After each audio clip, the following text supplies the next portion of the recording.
C જો હવે હું વાત કરું છું factor affecting growth and development, કે કયા કયા પરિબળો એવા છે બોસ કે જે ભાઈ આપણા ગ્રોથ છે, ડેવલપમેન્ટ છે એને અસર કરે છે. એ આપણે ડિટેલ વાઇઝ જોવાના છે. બરાબર છે. ઘણા બધા ફેક્ટર અફેક્ટિંગ કરે ગ્રોથ એન્ડ ડેવલપમેન્ટ ને. સૌથી આપણે પહેલું જોઈએ આનુવંશિક એટલે કે જીનેટિક ઘટકો કે જે આપણે આપણા માતા પિતામાંથી, દાદા પરદાદામાંથી મેળવીએ છીએ. વારસાગત એમાં પહેલો ટોપિક છે. માતા પિતામાંથી મળતા જીન્સ ઊંચાઈ, શરીર રચના, બુદ્ધિ અને રોગની શક્યતા ગ્રોથ અને ડેવલપમેન્ટને અસર કરે છે. જીન્સ, ઊંચાઈ, શરીરની રચના, બુદ્ધિ અને રોગની શક્યતા ગ્રોથ અને ડેવલપમેન્ટને અસર કરે છે. બરાબર. એ હવે ઈઝી છે. બરાબર. કે જો બાળક જો ધારો કે માતામાં કોઈ પણ જાતનો રોગ હોય, ડાયાબિટીસ હોય, HIV હોય, HbA1c પોઝિટિવ હોય, તો એ બધી વસ્તુ જે છે એ આપણને દાનમાં મળી શકે. હવે વાત કરું લિંગની. છોકરાઓ અને છોકરીઓમાં લિંગ વૃદ્ધિની રીતો અલગ અલગ જ હોય. હવે વાત કરીએ જીન સંબંધિત રોગો. જીન બોલે તો જીનસ, જેમ કે ડાઉન સિન્ડ્રોમ, ટ્રાઇઝોમી 21 જેવા રોગો સામાન્ય રીતે વિકાસને અસર કરે છે. એ આપણને ખ્યાલ જ છે કે ભાઈ જો ડાઉન સિન્ડ્રોમ થાય એ મીન્સ કે ટ્રાઇઝોમી 21 માં અસર જોવા મળે. આવા રોગો જે છે એ સામાન્ય રીતે વિકાસને અસર કરતા હોય છે. હવે હોર્મોનલ ઘટકો. હોર્મોન છે ને એ બોડીમાં ઘણા બધા મહત્વના ભાગ ભજવે. આખું બોડી આખું હલાવી નાખે હોર્મોનને. બરાબર. હોર્મોનલ ઘટકોની વાત કરીએ. શરીરમાં વિવિધ હોર્મોન્સ વૃદ્ધિ અને વિકાસ માટે જવાબદાર છે. કોની માટે? વૃદ્ધિ અને વિકાસ માટે હોર્મોન્સ એ બહુ જવાબદાર છે.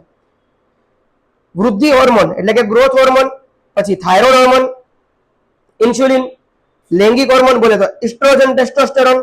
હોર્મોનનું અસંતુલન વૃદ્ધિને ધીમો કે ઝડપથી વધારતો બનાવી શકે છે.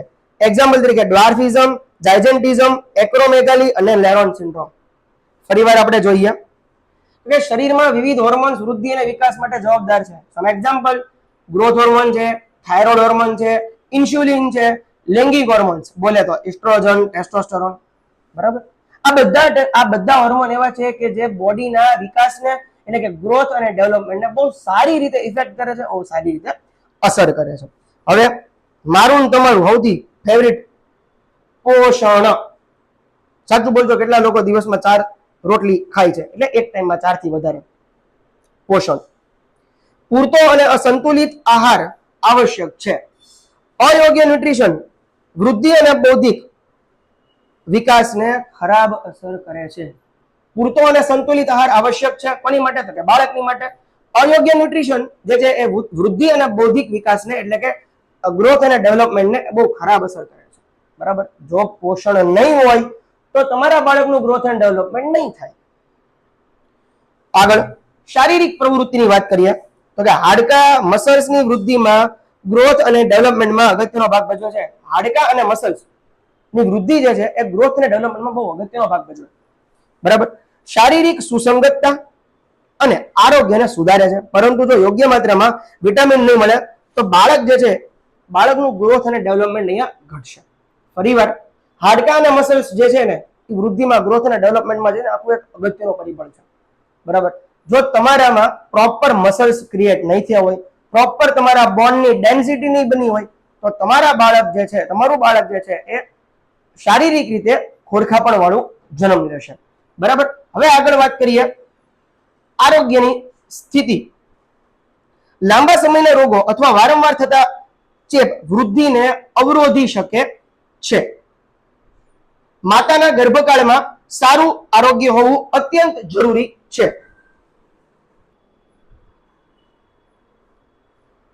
ફરીવાર આરોગ્ય સ્થિતિની વાત કરું તો લાંબા સમયના રોગો અથવા વારંવાર થતા ચેપ જે છે એ વૃદ્ધિને અવરોધી શકે છે.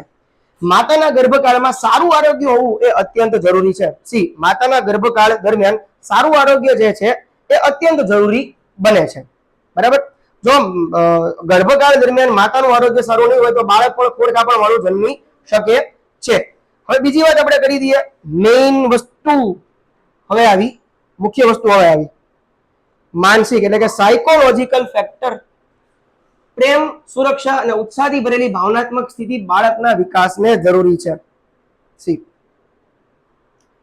બાળકને તમે નાનપણથી યોગ્ય પ્રમાણમાં જે છે પ્રેમ આપશો, એક હૂંફ આપશો અને જે પણ કોઈ સવાલ નાનું બાળક કરે છે એને તમે પ્રોપર વેમાં અને પ્રોપર ગાઈડન્સ સાથે શીખવાડશો, બરાબર છે, તો એનું માનસિક સંતુલન જે છે એ સ્ટેબલ રહેશે. એને એવું લાગશે કે ભાઈ ચલો મારી બધા વાત સાંભળે છે, એટલે કે સાયકોલોજીકલી સપોર્ટ જે છે એને મળી રહેશે. આગળ વાત કરીએ ફરીવાર. પ્રેમ, સુરક્ષા અને ઉત્સાહથી ભરેલી ભાવનાત્મક સ્થિતિ બાળકના વિકાસ માટે જરૂરી છે. હવે આગળ વધીએ. તણાવ અને દુઃખદ અનુભવોથી વિકાસમાં વિલંબ થાય છે. એક્ઝામ્પલ તરીકે ભાઈ તમારું બાળક જે છે તમને સવાલ પૂછીને થાકી જાય, પછી તમે એમ કહો છો કે ભાઈ બાળક જે છે જિદ્દી છે, બાળક જે છે રાડો પાડે છે, બાળક વસ્તુનો ઘા કરે છે, ટેમ્પર ટેન્ટ્રમ કરે છે, બરાબર છે, તો એ બધી વસ્તુ તો થવાની. કેમ કે બાળક જે છે એનું માનસિક સંતુલન જે છે એ પ્રોપર વેમાં જ્યાં સુધી તમને એ ટૂંકમાં એને નહીં થાય ને કે ભાઈ મને આ જવાબ નથી મળ્યો, એ ત્યાં સુધી તમને પૂછશે. માટે બાળકને હું પ્રેમ અને ઉત્સાહની સાથે એને જવાબ પૂરો પાડવો. આગળ વધીએ. સામાજિક અને આર્થિક સ્થિતિની વાત કરું. Socio economic status. પોષણ એ આરોગ્ય સંભાળ અને શિક્ષણની ઉપલબ્ધિ પર અસર કરે છે. આગળ.